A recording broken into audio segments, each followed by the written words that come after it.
નમસ્કાર મિત્રો, આજે સંકટ મોચન યોજના શું છે તે જાણીશું. સંકટ મોચન યોજના 2024 શું છે, અરજી કેવી રીતે કરવી, કોણ આ યોજના માટે પાત્ર છે, એના વિશે વિસ્તારથી જાણીશું. અને મિત્રો, જો તમે અમારી યુટ્યુબ ચેનલમાં નવા હોય તો ચેનલને લાઇક, શેર, સબસ્ક્રાઇબ કરી દેજો. આગળ વિડીયો શરૂ કરીએ. ગુજરાતમાં નવું બજેટ જાહેર કરવામાં આવ્યું છે.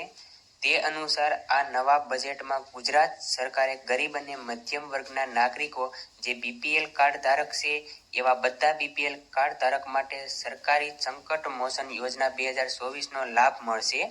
આ એક પ્રકારની યોજના છે જેની શરૂઆત ગુજરાત સરકારે 2024માં બીપીએલ પરિવારમાં જો કમાતા વ્યક્તિનું મૃત્યુ થઈ ગયું હોય તો તે પરિવારને આર્થિક સહાય કરવામાં આવે છે.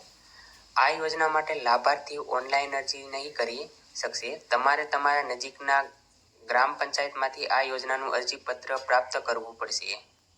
આગળ વાત કરીએ, સંકટ મોચન યોજનાની પાત્રતા શું છે. તમે પણ સંકટ મોચન યોજના માટે અરજી કરવા ઈચ્છો છો તો તમારી પાસે પૂરતી માહિતી હોવી જરૂરી છે.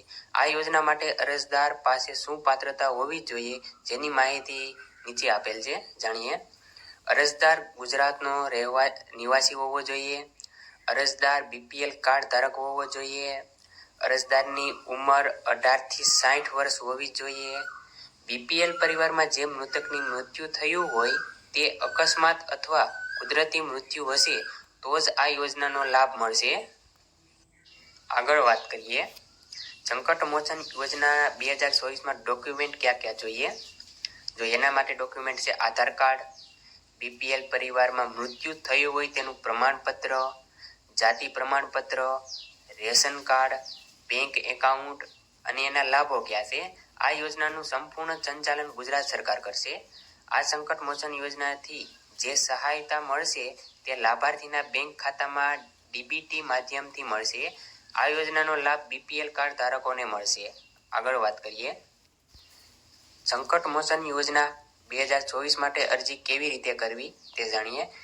તમે ઉપર આપેલી માહિતી સારી રીતે વાંચી લીધી હોય અને તમે આ યોજના માટે પાત્ર હોય તો તમે આ યોજના માટે અરજી કરી શકો છો.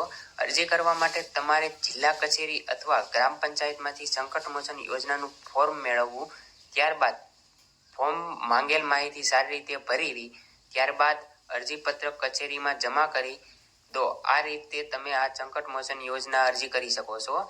અને જો મિત્રો તમને અમારો વિડીયો સારો લાગ્યો હોય તો ચેનલને લાઇક, શેર, સબસ્ક્રાઇબ કરી દો. જય હિન્દ, જય ભારત.